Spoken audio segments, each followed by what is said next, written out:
بہت ہی بڑا انعام ہے کہ اس نسبت سے جمع ہونے کی توفیق ہوئی ہے، قرآن کی نسبت۔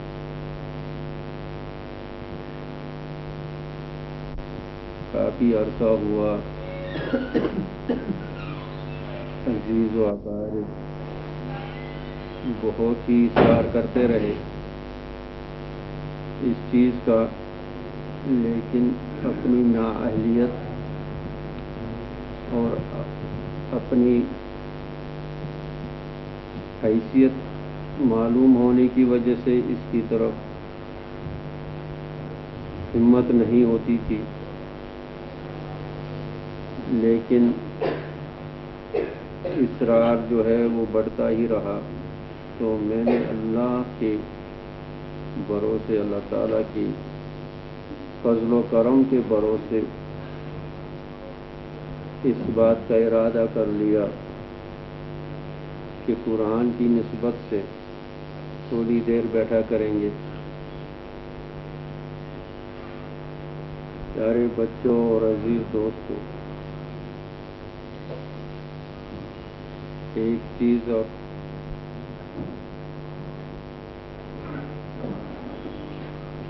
کہ دنیا میں جو سب سے بڑی نعمت ہے، اور اگر کوئی نعمت ہے وہ قرآن کریم ہے۔ وہ جیسے مشہور شعر، وہ دنیا میں سرخرو ہوئے صاحب قرآن ہو کر، یعنی صحابہ اور ہمارے اسلاف، اور ہم ذلیل و خوار ہوئے تارک قرآن ہو کر، یہ قرآن کو چھوڑ کر۔ اگر آپ تاریخ کی طرف نظر کرو گے کہ اس وقت جو ہے دنیا کا حال کیا تھا، پوری دنیا جو ہے کس اندھیرے میں تھی۔ عیسائیت، عیسیٰ علیہ السلام حضور صلی اللہ علیہ وسلم سے پہلے 600 سال جو دنیا میں آئے، تو عیسیٰ علیہ السلام کی دنیا سے اللہ تعالیٰ نے جب ان کو اپنی طرف اٹھایا تو اس کے بعد سے عیسائیت جو ہے اپنے اس پر نہیں رہی، اور انہوں نے اس میں طرح طرح کی چیزیں گھڑ کر، اور ان کو خود بھی معلوم نہیں جو یہ ٹرینٹی کا جو ان کے پاس تثلیث کا جو عقیدہ ہے یہ کہاں سے آیا، آج تک بھی یہ لوگ پریشان ہیں، نہیں ثابت کر سکتے۔ 300 سال عیسیٰ علیہ السلام کے بعد یہ ٹرینٹی کا عقیدہ جو ہے کہ 3 خدا مگر ایک خدا، جو وہ کبھی حل نہیں کر پا رہے ہیں محمد کو۔ اور اس کے بعد اس سے پہلے ہی جو موسیٰ علیہ السلام کا دین، جو عام طور سے یہودیت کے نام سے جانا جاتا ہے، وہ تو بالکل ہی مردہ ہو چکا ہے۔ اور ہندوستان میں ہندوازم اور بدھزم، وہی بت پرستی، اور وہی جو آپ لوگوں کو معلوم ہے ہندوستان کی حالت کیا تھی، آج بھی ہندوستان کی حالت مجموعی طور سے مذہب کے اعتبار سے بت پرستی اور صنم پرستی وغیرہ وغیرہ۔ تو اس میں ایک جگہ تھی، یہاں سے آپ کو بائزنٹائن امپائر، رومن امپائر جو تھا، جو اس وقت جس کے بادشاہ قیصر کہلاتا تھا، وہ دنیاوی اعتبار سے بڑے اس میں تھے، یعنی سپر پاور کے اعتبار سے تھے۔ اور دوسری طرف سے فارس میں پرشین، جس کو کسرا کہتے تھے، ایران میں، تو ایران میں وہاں، اور وہ آگ کی پوجا کرتے تھے، آگ پرست تھے، ایک آگ وہ جلایا رکھتے تھے، اور سب سے بڑا خدا ان کا سورج تھا۔ سورج کو وہ کہتے تھے دا بگیسٹ گاڈ، سب سے بڑا خدا ان کے لیے اور وہ سورج پرست تھے، تو دنیا کا حال یہی تھا۔ تو اس میں ایک علاقہ تھا جس میں یہ تہذیبیں نہ پہنچ پائی تھی، کیونکہ ایک ریگستانی علاقہ تھا۔ جو حجاز کا یہ علاقہ تھا، حجاز جو مکہ مدینہ اور یہ عرب کی یہ سرزمین، تو وہاں بالکل وہ بے آب و گیا جگہ تھی، اس لیے وہاں یہ ایک اللہ تعالیٰ کی طرف سے ایک حفاظت تھی اس خطے کو، کہ یہ دوسرے خطوں کے اس سے جو ہے اس میں ملاوٹ نہیں ہوئی۔ دوسرے خطے کے لوگ ہر جگہ میں ایک جگہ سے دوسری جگہ لوگ جاتے ہیں، وہ رہتے ہیں، بستے ہیں، تو وہاں ان کی جو نسلیں ہیں آپس میں گھل مل ہو جاتی ہیں۔ لیکن یہ عرب کی جو یہ سرزمین تھی، یہ عرب کی سرزمین جو تھی، اس میں یہ بالکل خالص ایک نسل تھی۔ اگر آپ دیکھیں گے عرب کی تاریخ میں، وہ تو شاعری میں بہت تھے، اور وہ دیکھیں گے وہ ہر ایک اپنا نسب بتائے گا، 5 10 12 15 پشتوں تک اپنا نسب بتاتا چلا جائے گا۔ حضور اقدس صلی اللہ علیہ وسلم کا نسب بھی ہمارے پاس اسی طرح سے موجود ہے۔ ابراہیم یعنی اسماعیل علیہ السلام تک حضور صلی اللہ علیہ وسلم کا جو نسب، یہ اس خطے کے جو لوگ تھے، یہ بالکل سادہ لوگ تھے۔ یہ لوگ کیا تھے؟ بالکل سادہ لوگ تھے، اور ان کو اللہ تعالیٰ نے قرآن کے لیے کیوں منتخب کیا؟ یہ ان میں ایک چیز تھا، یہ سچ بولتے تھے۔ کیا بولتے تھے؟ یہ کفار بھی اگر تھے لیکن سچ بولتے تھے۔ جھوٹ ان کے ہاں بہت ہی گھناونی چیز، اور جس چیز پر عقیدہ کرتے تھے اس کے لیے پھر جان دیتے تھے۔ ڈپلومیسی، مکاری، چالاکی جیسی چیزیں ان کے اندر، ان کی طبیعت میں بہت سادگی تھی، اور یہ بہت مہمان نواز لوگ تھے، عرب کے لوگ، اور یہ عربی زبان کے بہت ہی بہت ماہر تھے۔ ان میں جو شعر و شاعری کا جو مقابلہ تھا، اس فصاحت و بلاغت عربی زبان کی، وہ ان کا بہت ہی اس میں ترائے امتیاز تھا۔ کن کو؟ عرب لوگوں کو۔ تو اور لیکن بالکل جاہل تھے، تعلیم سے بالکل ناآشنا تھے، تہذیب سے بالکل ناآشنا تھے۔ یہ ان کی اپنی اندرونی جو ان میں جو خوبیاں تھیں وہ جو میں نے بیان کی، لیکن دوسرے طرف سے ان میں کوئی ایسی چیز نہیں تھی، بالکل ہی ان کا سلیٹ صاف تھا، اس پر کسی اور چیز کو نہیں لکھا گیا تھا تب تک، تو جب تک اللہ تعالیٰ۔ تو یہ ایک اور بالکل اب یہ اتنے گئے گزرے تھے کہ اب یہاں سے رومن امپائر ہے، بہت بڑا یعنی جو ہے طاقت ہے، وہ کہتا ہے ان کو کیا فتح کرنا، یہ بیچارے ننگے یہ غریب لوگ، اور ان کے پاس کچھ نہیں، اس کو حملہ کرنے سے کیا ملے گا۔ ادھر سے فارس کے لوگ تھے، پرشیا کے لوگ تھے، وہ بھی یہی سوچتے تھے ان کو کیا کریں گے، ورنہ جہاں دولت ہوتی ہے، جہاں زرخیزی ہوتی ہے، وہاں دوسرا ضرور حملہ کرنے جاتا ہے کہ وہاں سے دولت لوٹی جائے۔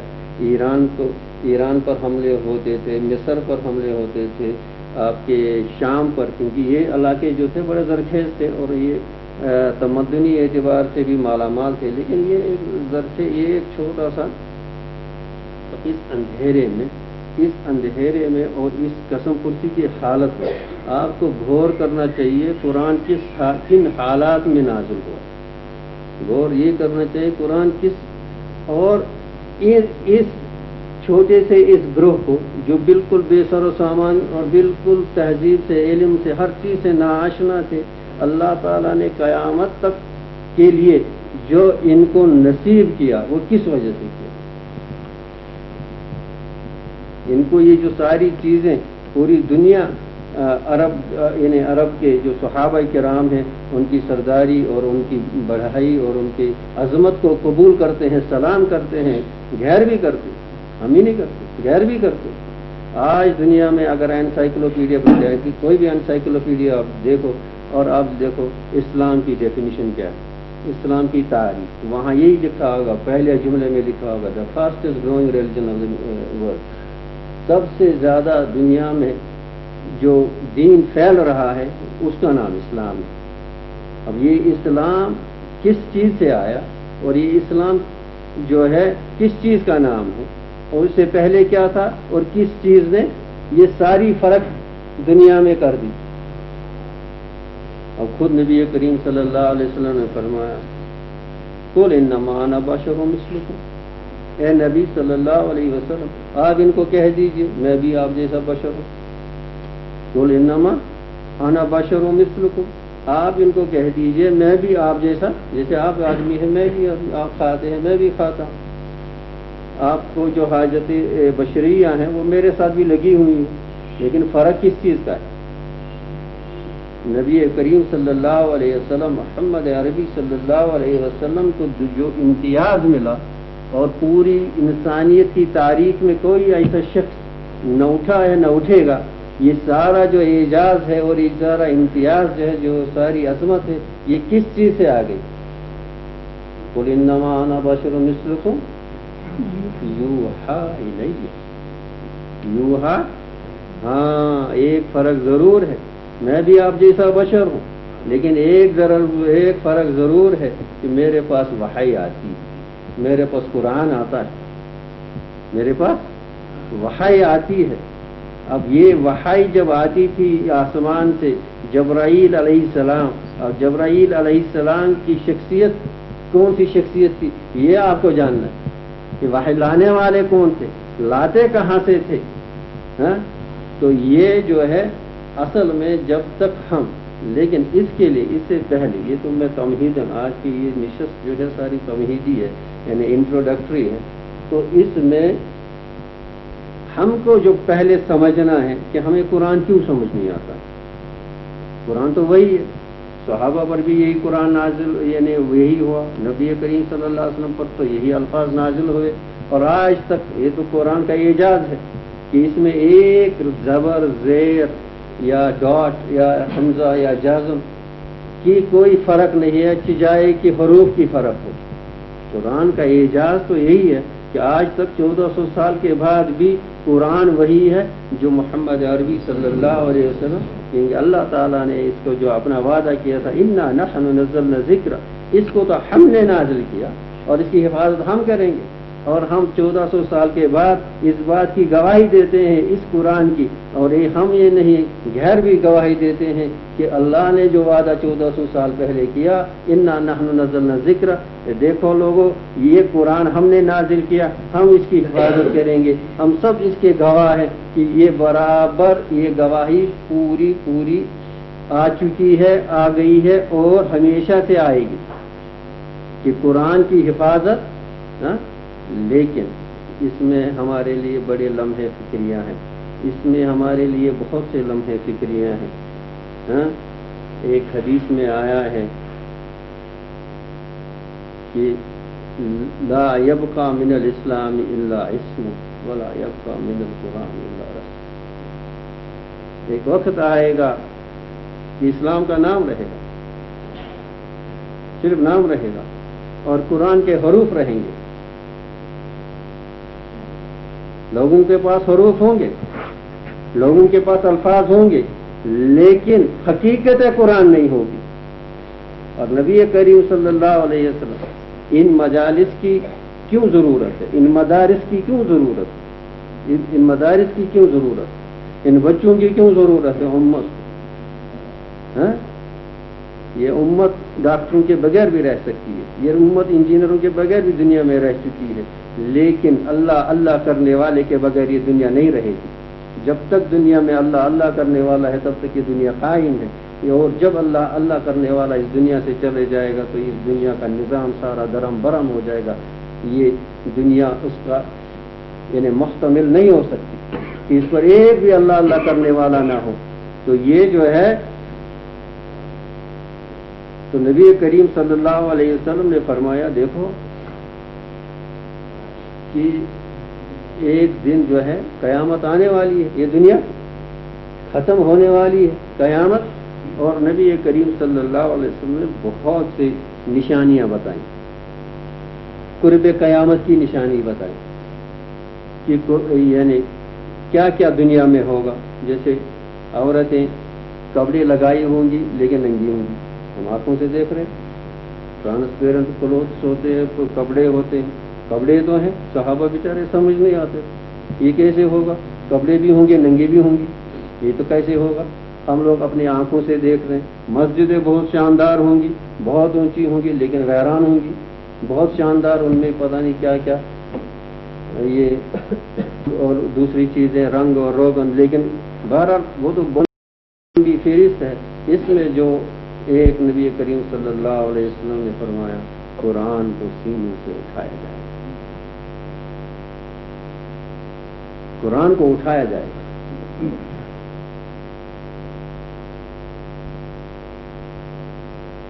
اس وقت ہم اس قرآن کی جو ناقدری کر رہے ہیں, اسی لیے ساری سزا ہم پر ہے, اسی لیے سب ڈانٹ ہم پر ہے. تو فرمایا یہ قرآن اٹھایا جائے گا, اور فرمایا یہ نہیں ایسے کہ اٹھایا اچک لیا جائے گا. ہاں, جو اس کے عالم ہوں گے, جو اس کے جاننے والے ہوں گے, ان کا انتقال ہو جائے گا, اور باقی لوگ جو ہیں وہ اس کی طرف نہیں چلے.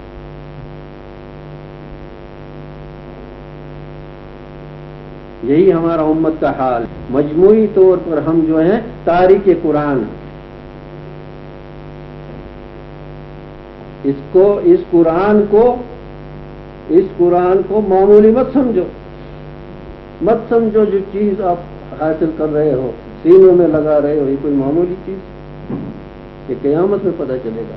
اور جو اس کی ناقدری کرے گا اس کو دنیا میں بھی سزا ہے, آخرت میں بھی سزا ہے. جو اس کی ناقدری کرے گا دنیا میں بھی سزا ہے, آخرت میں بھی سزا ہے. لیکن یاد رکھو, اللہ جل شانہ نے کیا فرمایا؟ فرمایا لا یمسہ الا المطہرون.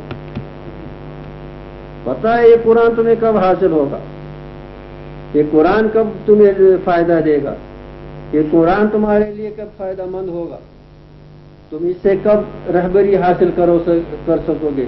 اس کے لیے طہارت شرط ہے, اس کے لیے پاکی شرط ہے. ظاہری پاکی بھی, اور ظاہری طور پر آپ اس کو چھو نہیں سکتے.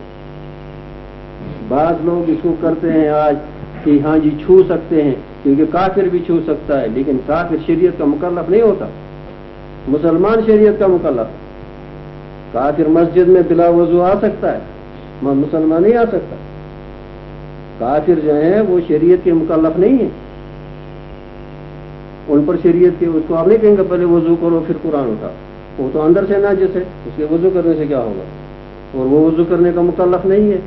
مکلف جو ہے مسلمان ہے. تو یہ تو فکری مسئلہ ہے, اس میں مجھے جانے کی ضرورت نہیں. لیکن خوب سمجھو, لا یمسہ الا المطہرون, نہیں اس کو چھوئے مگر کون؟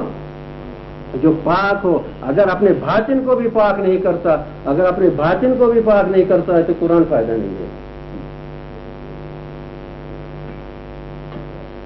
اگر اپنے باطن کو پاک نہیں کر رہا ہے تو اس لیے میں کہتا ہوں, اگر کسی کو قرآن سمجھنا ہے تو اس کے لیے پہلے قاعدہ پڑھنا نہیں, اس کے لیے پہلے یہ جو ہے تجوید پڑھنا نہیں, اس کے لیے پہلے یہ چیزیں نہیں. اس کے لیے پہلی شرط ہے گناہ کو چھوڑنا.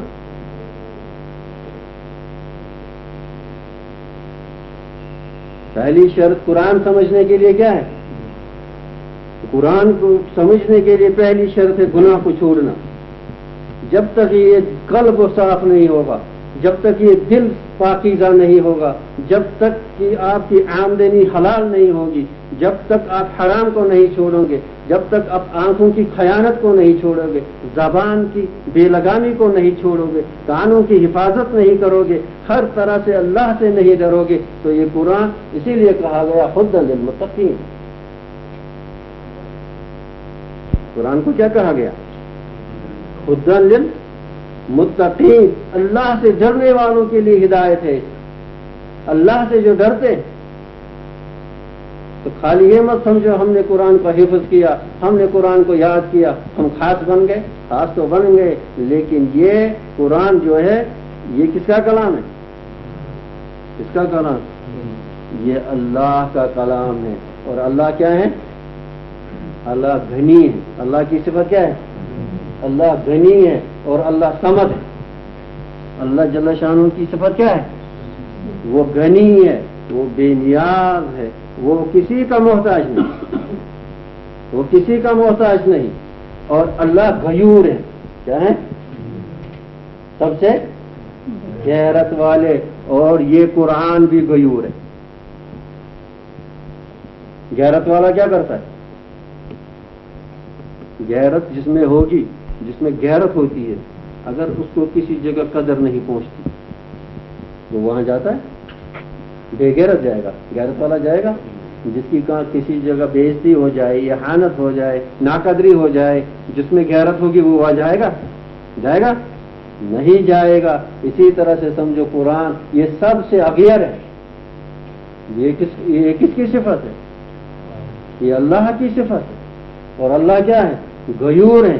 جو اس کی قدر نہیں کرتا یہ بھی اس کی قدر نہیں کرتا۔ یہ قرآن دودھاری تلوار ہے، حجت علیک اور حجت لک۔ حجت یا تو تمہارے یعنی دفاع میں، تمہارے حق میں، یہ قیامت میں ایک ہی چیز ہے، یاد رکھو۔ اب قرآن کی عظمت کو سمجھنا چاہیے، اس پر غور کرنا چاہیے۔ ایک ہی چیز ہے، ایک ہی چیز جو قیامت میں اللہ سے لڑے گی، اور کوئی نہیں۔ باقی سب جو ہے نفسی نفسی کا عالم ہوگا، اور جو شفاعت کا جو اللہ تعالیٰ نے دیا ہے، ہمارے نبی کریم صلی اللہ علیہ وسلم شفاعت کریں گے، اور اللہ کے پیارے بندوں کو جن کو وہ دے گا، لیکن وہ سارا بِإِذْنِ اللہ ہوگا۔ وہ سارا اللہ جب حکم دے گا شفاعت کا تو وہ شفاعت کریں گے، اور ان کا شفاعت حق ہے۔ نبی کریم صلی اللہ علیہ وسلم کی شفاعت حق ہے، شفیع المذنبین۔ ہاں، لیکن ایک ہی چیز ہے جو یہیں سے لڑے گی، اور وہ ہے قرآن۔ اللہ سے لڑے گا، اللہ سے لڑے گا۔ کیوں لڑے گا؟ کیوں لڑے گا؟ قرآن میں یہ کیا چیز ہے کہ اللہ سے لڑے گا؟ کیونکہ یہ اللہ ہی کی صفت، یہ صفت الہی ہے۔ قرآن کیا ہے؟ اللہ کی صفت ہے۔ تو جب اللہ کی صفت ہے تو اسی میں یہ طاقت ہے۔ تو اپنے پڑھنے والے اور اپنے دنیا میں جس نے اس کی قدر کی تو اس کی طرف سے وہاں، اب جب قبر میں اس کو ڈالا جائے گا، اب قبر اندھیرا، پورا اندھیرا، اب سارے رشتہ دار، ماں باپ، بچے سب قبر سے واپس، اب یہ اکیلے اندھیرے میں، اور اندھیرے گڑھے میں ڈالا گیا، ہاں، تو فوراً وہ قبر نورانی ہو جائے گی۔ جی، جب نورانی ہو جائے گی، یہ دیکھے گا تو دیکھے گا ایک نورانی مجسم، ایک شخص کھڑا ہے۔ اکیلے میں اندھیرے میں انسان ڈرتا ہے، وہ کہے گا گھبراؤ نہیں تھا آپ کو، میں قرآن جسے تو رات کو پڑھتا ہوں، جس کی تم نے قدر کی۔ اس کے لیے ہم کیا کہتے ہیں؟ اللہم اجعل القرآن لنا مونسا۔ پڑھتے دعا نہیں پڑھتے، کیا پڑھتے ہیں؟ اللہم اجعل القرآن لنا مونسا۔ مونس اسی کو کہتے ہیں جو انس دے۔ اب اس کو انس مل گیا، اس کی تنہائی دور ہو گئی، اس کو یہ یعنی مائیت یعنی صحبت کمپنی مل گئی، اب قبر اس کے لیے وحشتناک نہیں رہی۔ تو یہ جو ایسا ہے اسی کو مونس کہتے ہیں، انس دینے والا۔ اور یہ انس نہ باپ دے گا، نہ بیٹا دے گا، نہ مال دے گا، نہ کوئی بیوی دے گی۔ قبر میں کوئی ساتھ آئے گا؟ ادھر جائے گا کوئی ساتھ؟ تو وہاں اگر کوئی مونس ہوگا تو وہی قرآن ہوگا۔ وہاں اگر کوئی مونس ہوگا تو کون ہوگا؟ قرآن ہوگا۔ کون سا قرآن؟ جس کو ہم بلائے رہتے ہیں، جس کو ہم چھوڑے رہتے ہیں۔ یہ بہت بڑا ہم اپنے آپ پر ظلم کرتے ہیں، بہت بڑا ظلم کرتے ہیں۔ سب کچھ حاصل کرتے ہیں، قرآن کو حاصل نہیں کرتے۔ پوری زندگی کسی کو دیکھو تو فرصت نہیں، کسی کو دیکھو فرصت نہیں، میں اتنا بزی ہوں، مجھے اتنا کام ہے، مجھے یہ سب کام کرے گا، لیکن جو کام کرنا ہے وہ کام نہیں کرتا۔ جو کام اصل کام ہے، جو کام اس کو دے گا۔ لیکن اس آیت پر پھر غور کرو، لا یمسہ الا المطہرون، نہیں چھوئے کوئی مگر وہ جو پاک ہو۔ یہ پاکی ظاہری بھی اور یہ پاکی شرط ہے باطنی بھی۔ اس کے لیے جو فائدہ جو اس سے فائدہ معنوی جو حاصل کرنا ہے اس کے لیے پاکی معنوی بھی شرط ہے. فقہی طور ظاہری طور پر ظاہری وضو ہونا اس کے چھونے کے لیے ہے، لیکن اس سے معنوی فائدہ اٹھانے کے لیے، حقیقی فائدہ اٹھانے کے لیے، اس کو سمجھنے کے لیے. ورنہ کیا فرق ہے؟ آپ بتاؤ فرق کیا ہے؟ الفاظ وہی ہیں، الفاظ وہی ہیں جو اس وقت تھے، لیکن اس کا اثر ہم پر وہ نہیں ہوتا جو صحابہ پر ہوتا. صحابہ نے حضرت عمر رضی اللہ تعالیٰ عنہ یہاں سے کیا گئے؟ تلوار لے کر نعوذ باللہ حضور صلی اللہ علیہ وسلم کو شہید کرنے. قرآن سنا، وہاں سے کیا سنا اور قرآن نے کیا اثر کیا؟ اس شخص کو جو حضور صلی اللہ علیہ وسلم کو شہید کرنے کے گھر سے گیا وہاں سے کیسے آیا؟ لو کان بعدی نبی لکان عمر، اگر میرے بعد کوئی نبی ہوتا تو عمر ہوتا. کیسے بن گئے؟ اور روحانیت کے اس منزل پر پہنچ گئے، روحانیت کے اس مقام پر پہنچ گئے کہ شیطان وہاں سے نہیں جا سکتا. اور جب تک حضرت عمر اس دنیا میں موجود تھے، جب تک حضرت عمر اس دنیا میں موجود تھے، شیطان کی مجال نہیں کہ امت میں فتنے برپا کرتا. اللہ اکبر! دیکھو کہ روحانیت کا کیا زبردست پہاڑ بن گئے کہ شیطان کی مجال نہیں تھی کہ دنیا میں مسلمانوں میں جو فتنے آ گئے حضرت عمر کے انتقال کے بعد آ گئے. جب تک حضرت عمر تھے تب تک مجال نہیں تھی شیطان. حضرت عمر کا انتقال ہو گیا دنیا سے اور اس کے بعد فتنے آتے رہے اور قیامت تک تھمیں گے نہیں. تو لیکن ہم جس زمانے میں، یہ سارا فتنوں کا زمانہ، ہر طرح سے فتنے. تو اگر آج کا مسلمان اپنی اصلاح کی طرف دھیان نہیں دے گا، ہمت سے کام نہیں لے گا اور عقل سے کام نہیں لے گا، ہمت سے کام نہیں لے گا، تو اس کے بچنے کی صورت بہت کم. ہر طرف سے فتنے اور اتنے فتنے ہیں جو انسان سمجھ میں نہیں آتا. اور ان فتنوں سے امام مالک رحمۃ اللہ علیہ نے فرمایا کہ اس امت کا آخری حصہ، اس امت کا اسی طریقے سے صرف کامیاب ہو سکتا ہے جس طریقے سے اس امت کا پہلا حصہ کامیاب ہو. یعنی اگر امت کو ہر ایک اپنی یہ دیتا ہے، تھیوری دیتا ہے، اپنی مسلمانوں کو یہ کرنا چاہیے، مسلمانوں کو وہ کرنا چاہیے، مسلمانوں کو یہ کرنا چاہیے، امام مالک کہتے ہیں یہ سب چیزیں وہی طریقہ جو نمونہ صحابہ کا ہے. اور صحابہ میں کیا تھا؟ حضرت عمر فاروق رضی اللہ تعالی عنہ نبی کریم صلی اللہ علیہ وسلم کے ساتھ کیا تھے؟ کتنے قریب تھے؟ 12 سال کے بعد بکری یا اونٹ ذبح کریں خوشی میں. حضرت کیا ہوا؟ آج سورہ بقرہ پورا ہو گیا. 8 سال یا 12 سال. کیا حضرت عمر کو سورہ بقرہ یاد نہیں تھا 8 سال میں؟ حضرت عمر کو سورہ بقرہ یاد نہیں تھا؟ وہ تو حافظ قرآن تھے، وہ صحابی یہ حضور صلی اللہ علیہ وسلم کے دست راست تھے. تو 8 سال یا 12 سال کے بعد خوشی میں ذبح کر رہے ہیں کہ سورہ بقرہ. صحابہ میں یہ تھا کہ ایک آیت پڑھتے اور اس آیت کو اپنی زندگی کا حال بنا لیتے. منافقین نہیں تھے صحابہ، ہماری طرح منافق نہیں تھے. ہم میں نفاق ہے، زبان پر کچھ اور ہے اور گلے سے نیچے نہیں گیا.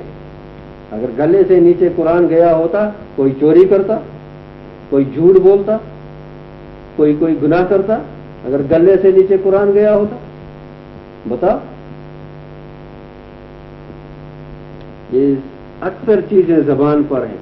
اسی لیے حضرت شیخ سید عبدالقادر جیلانی رحمۃ اللہ علیہ ان کے مواعظ میں دیکھو وہ اکثر کہتے یا غلام انت المنافق.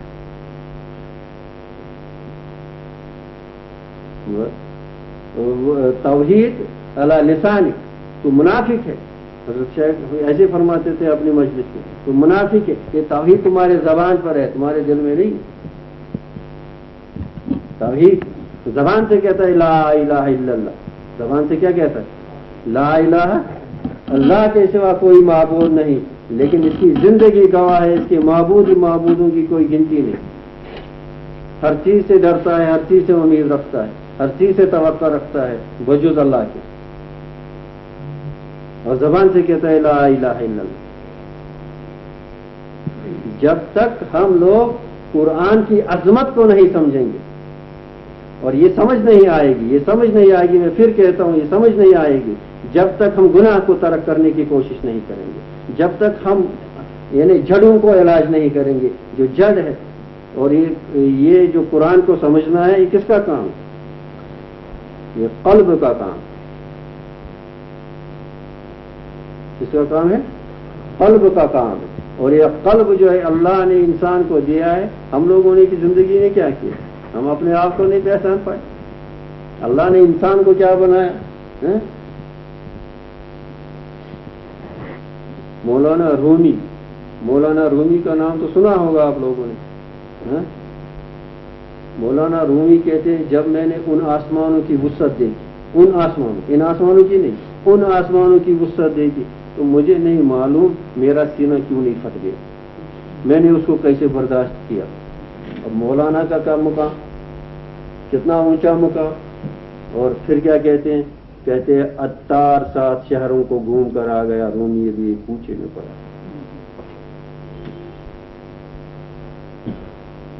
کس طلب میں پڑے ہو، کس چیز میں جوانی کو خرچ کرتے ہو، کیا چیز حاصل ہوگا؟ اصل خزانہ اپنے پاس ہے، اندر ہے، اس خزانے کی خبر نہیں۔ ہمسائے کی دری بڑی اچھی لگتی ہے، ہمسائے کی یہ کیا کہتے ہیں پھٹا پرانا شیٹ بڑا اچھا لگتا ہے، اپنے اندر نہیں کون سے خزانے، کون سے موتی کا کیا اندر اللہ نے کیا رکھا ہے، انسان کو اللہ نے کیا بنایا۔ اسی لیے کہا جاتا ہے من عرف نفسہ فقد عرف ربہ، جس نے اپنے آپ کو پہچانا اس نے اللہ کو پہچانا۔ اسی لیے کہتے ہیں جس کو سمجھتا ہے تو قاری ہے دراصل قرآن، جس کو سمجھتا ہے تو قاری۔ اور اللہ نے کیا نعمت دی، اللہ نے کہا قرآن ڈائریکٹ سینٹینس میں پڑھو، ڈائریکٹ ٹینس میں پڑھو، اس نے یہ نہیں کہا ہر جگہ کو قال اللہ تعالیٰ قال اللہ تعالیٰ قال اللہ تعالیٰ، ایسا نہیں کہا، ایسا کہا؟ ہاں، ہم کو اصل کی طرف ہم نہیں آ رہے ہیں، اصل ہم سمجھ نہیں رہے ہیں، کیونکہ ہمارے دلوں پر پردے ہیں، ہمارے آنکھوں پر بھی پردے ہیں، ہماری ہمتیں بڑی کمزور ہیں۔ کمزور شخص دین حاصل نہیں کرتا۔ قوی الہمت کون دین حاصل کرتا ہے؟ قوی الہمت، جس میں ہمت ہو، مردوں کی ہمت۔ زنانہ پوش عورتوں جیسے ہمت وہ اس کو کچھ حاصل نہیں ہوتا۔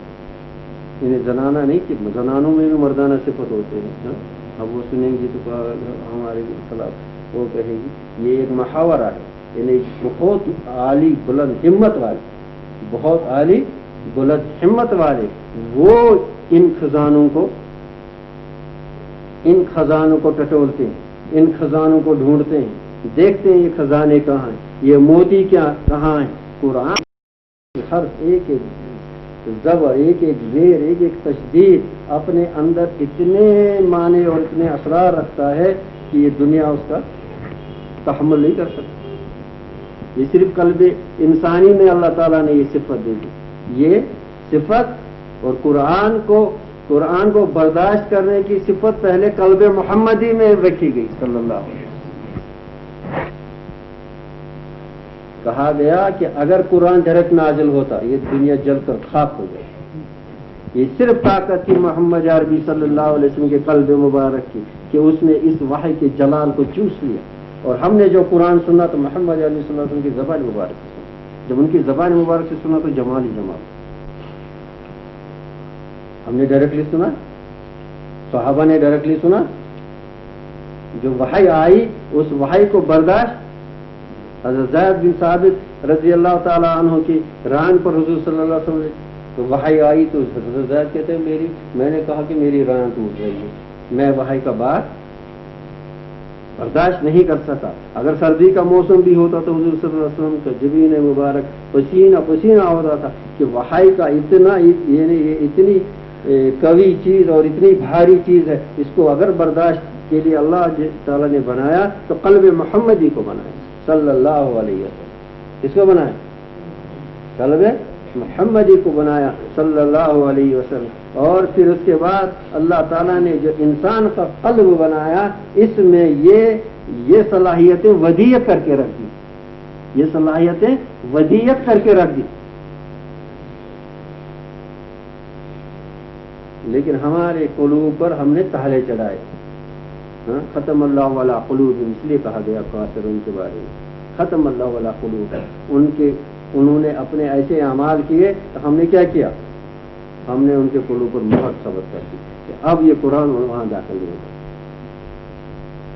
اور کسی کے بارے میں کہا ران علی قلوبی، یا اور سب سے جو فرمایا کہ اب عد القلوب، اللہ سے سب سے زیادہ دور اور مبغوض قلب کس کو کہا گیا؟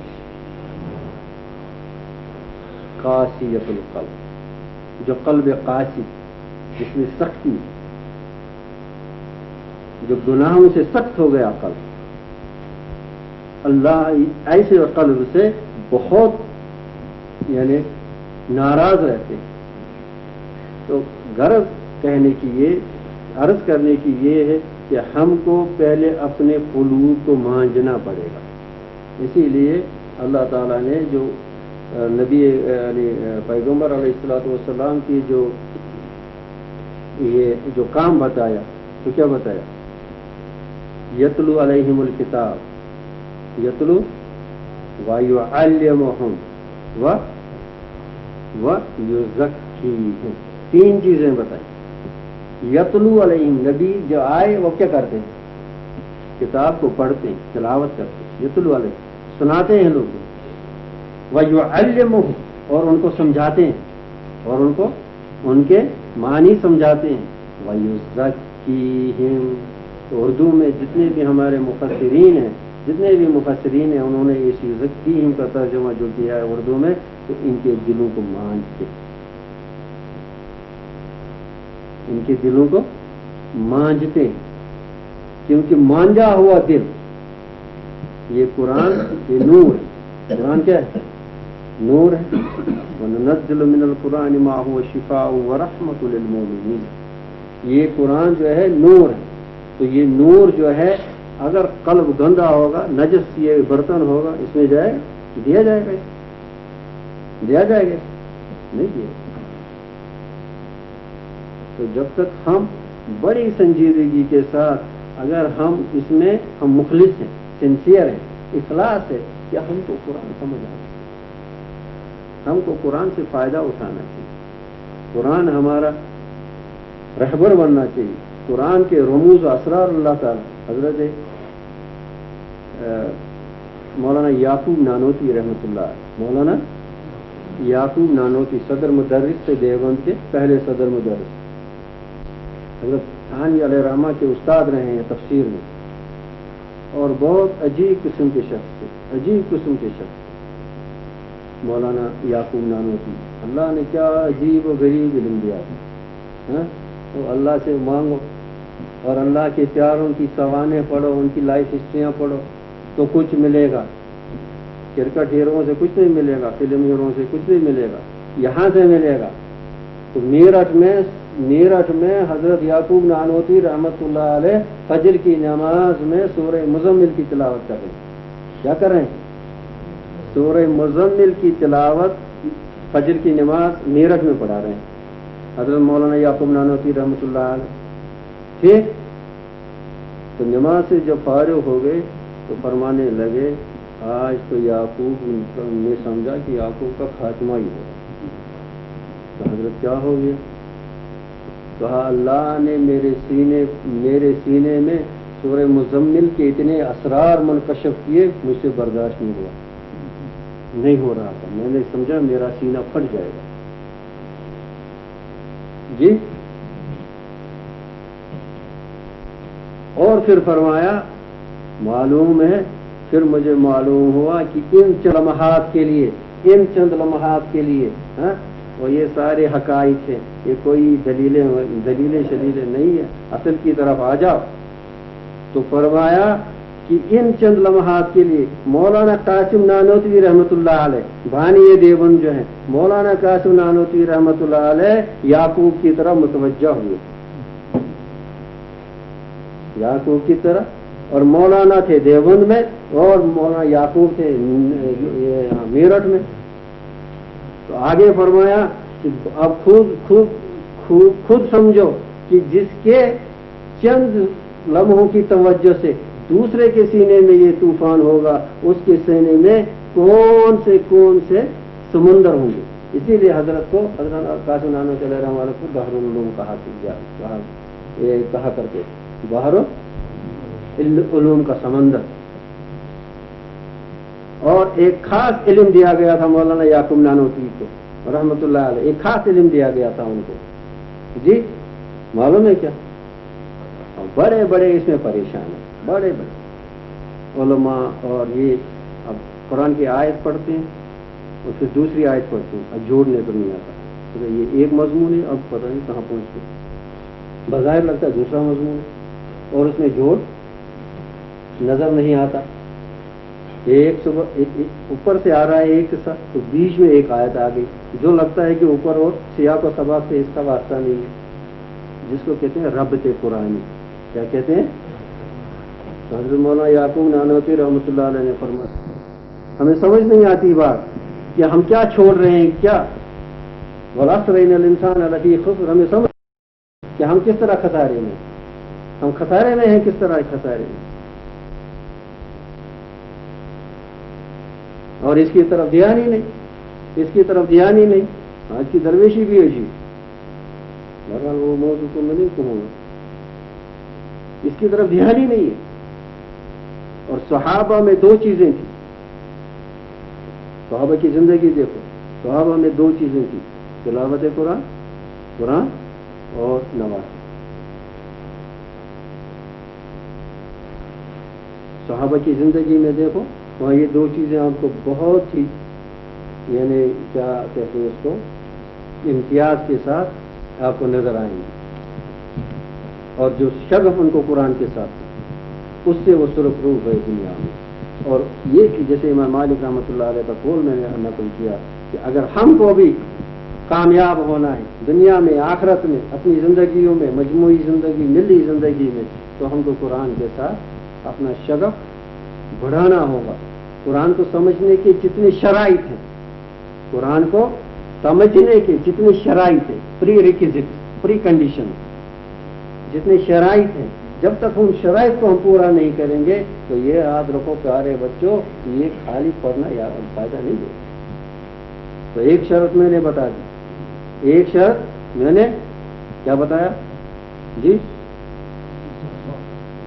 جی، گناہ کو چھوڑنا، اس قلب کو صاف رکھنا، اس کو مانجنا، گناہوں سے بچنا۔ تو کون یہ ارادہ کرتا ہے کہ ہم آج کے بعد حق الوسع، اللہ تعالیٰ تو مغفرت کرنے والے ہیں، اللہ تعالیٰ کو اگر وہ ہماری طرف دیکھیں گے تو ہمارا سب کا ستیہ ناش ہوا ہوتا، وہ تو بڑا کرم کیے ہوئے ہیں، لیکن اپنی کہتے ہیں اتقوا اللہ ما استطعتم، پہلے کیا آیا تھا، یا ایھا الذین آمنوا اتقوا اللہ حق تقاته، اے ایمان والو اللہ سے اتنا ڈرو جتنا اس کا حق ہے۔ یا ایھا الذین آمنوا اتقوا اللہ، اللہ سے ڈرو حق تقاته، جتنا ان صحابہ قرآن سمجھنے والے تھے، عربی جاننے والے تھے، سب پریشان، سب سے ہم لے، سب ڈر گئے، اور اللہ کے رسول صلی اللہ علیہ وسلم، یہ تو ہم سے ہو نہیں سکتا کہ اللہ کو جیسے ڈرنا چاہیے ہم کیسے سمجھا ہم سے۔ اللہ تعالیٰ نے کیا کرم کیا تو اس آیت کو منسوخ کیا، دوسری آیت دی، یا ایھا الذین آمنوا اتقوا اللہ ما استطعتم،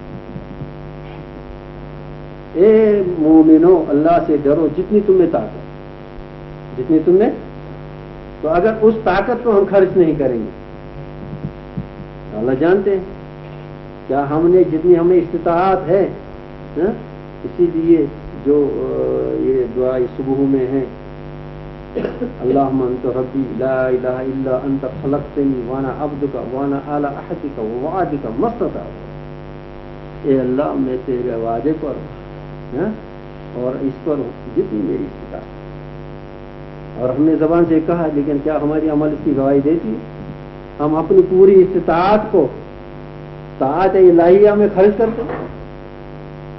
جب ہم اپنی استطاعت کو خرچ کریں گے تو اللہ تعالیٰ ہماری مدد فرمائیں گے، وہاں سے مدد ہوگا، وہاں سے کرم ہوگا. ہم ایک اگر قدم اٹھائیں گے وہ تو 10 قدم ہم کو اپنی طرف کھینچے گا، لیکن ایک قدم ہم سے تو اٹھنا چاہیے.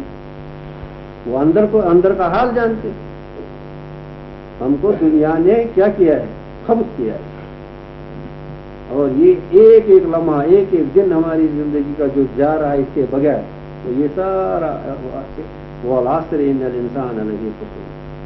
کیونکہ الذین آمنوا، ایمان میں ہماری کمزوری، وعملوا الصالحات، صالحات میں ہماری کمزوری، وتواصوا بالحق، اس میں کمزوری، وتواصوا بالصبر، اس میں کمزوری. ہمارے خسران میں ہونے میں کیا شک؟ ایمان پر ہماری محنت ویسے نہیں ہے. ابھی ہم ایمان کو سمجھے بھی نہیں. ابھی ہم کو ایمان کو بھی سمجھنا پڑے گا، ایمان کو بھی سمجھنا پڑے گا. اللہ سے مانگو کہ اللہ تعالیٰ ہمیں ایمان کی حقیقت سمجھائے، قرآن کی حقیقت سمجھائے. اللہ تعالیٰ ہماری اس غفلت کو دور کرے. اللہ تعالیٰ ہمیں اس شیطان کے اس نرگے سے ہمیں باہر نکالے اور ہمیں ہمت دے کہ ہم اللہ تعالیٰ کی اطاعت میں اپنی پوری زندگی صرف کریں، پوری زندگی صرف، پوری ہمت صرف کریں.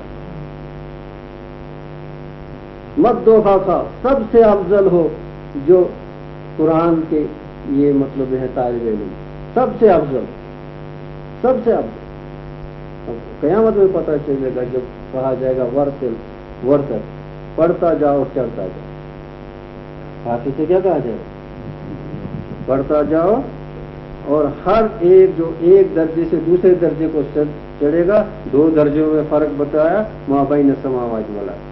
وہ 2 درجوں میں اتنا فرق ہوگا جو آسمان و زمین کے درمیان. اور اتنا اب دیکھو حافظ کا کہاں مقام ہے. لیکن اگر حافظ حفظ کے بعد بھی اللہ کا ڈر اس کے ساتھ نہیں ہے، اس کی زندگی میں وہ گناہ کرتا رہتا ہے اور اللہ سے نہیں ڈرتا ہے، تو پھر الٹا ہوگا. پھر الٹا ہوگا. پتہ کیا ہوگا؟ مسلم شریف کی روایت میں حدیث میں ہے کہ جہنم میں ایک گھاٹی ہے، جہنم میں وہ پوری جہنم اسے ڈرتی ہے، روزانہ 70 بار اس سے پناہ مانگتی ہے، اور اس میں قاری اور حافظ ہیں جو دنیا کے لیے دین کو حاصل کرتے، جو دنیا کے لیے دین کو حاصل کرتے، دنیا کمانے کے لیے، اللہ کے لیے نہیں، للہیت کے لیے نہیں. تو ہمیشہ اپنی نیت کو ٹٹولنا چاہیے، ہمیشہ اپنی نیت کو ٹٹولنا چاہیے کہ میں دین کی طرف آ رہا ہوں، کیوں آ رہا ہوں، میں یہ کام کر رہا ہوں، کیوں کر رہا ہوں. اس میں للہیت ہے یا اس میں مجھے دنیا کا کوئی یعنی غرض ہے، اس میں مجھے کوئی دنیا کی، اسی کو ریا کہتے ہیں. للہیت اور اخلاص کا ضد ریا ہوتا ہے، دنیا کے لیے کرنا ہوتا ہے، نفاق ہوتا ہے. اور یہ بڑا یہ جو راستہ ہے بہت نازک راستہ، بہت نازک راستہ. اس راستے میں بڑے سنبھل کر چلنا پڑتا ہے، بڑے سنبھل کر، اور ہمیشہ اپنے دل کی نگہبانی کروں. اپنے یا ایھا الذین آمنوا اصبروا وصابروا ورابطوا. ایمان لانے کے بعد صبر، اور اس کے بعد کہا رابطوا. کیا کہا؟ رباط. اور رباط کے جو معنی ہیں، رباط کے معنی ہے سرحدوں کی نگہبانی کرنا. کیا ہے؟ سرحدوں کی، جو سرحدوں کی نگہبانی میں بیدار رہتا ہے وہ رباط میں آتا ہے، اور اس کی بڑی فضیلت ہے. اور یہ ہر مومن بندے کو پر فرض ہے کہ وہ اپنے دل کے سرحدوں کی نگہبانی کرے. اس کے لیے ہوشیار ہے اپنے دل کی. کہیں سے شیطان تو نہیں گھسے. اس نے میں تو اخلاص کے ساتھ آیا تھا مدرسے میں، مجلس میں. اب مجھے شیطان نے میری نیت میں گڑبڑ تو نہیں کر دی. ہاں، روزانہ صبح و شام اپنی نیت کا محاسبہ کرنا، ہمیشہ رباط میں رہنا، ہمیشہ رباط میں رہنا، ہمیشہ اپنے دل کی سرحدوں کی کیا کرنا چاہیے؟ نگہبانی کرنی چاہیے. ہاں ورنہ یہ بڑا اس میں شیطان نے کیا بڑے بڑے جو تھے ان کو پھسلا کر جہنم رسید کروا دیا اللہ تعالیٰ اپنے ساتھ. تو پیارے بچوں اور عزیز دوستوں، یہ جو ہم جس زمانے میں ہیں بہت فتنوں کا زمانہ ہے.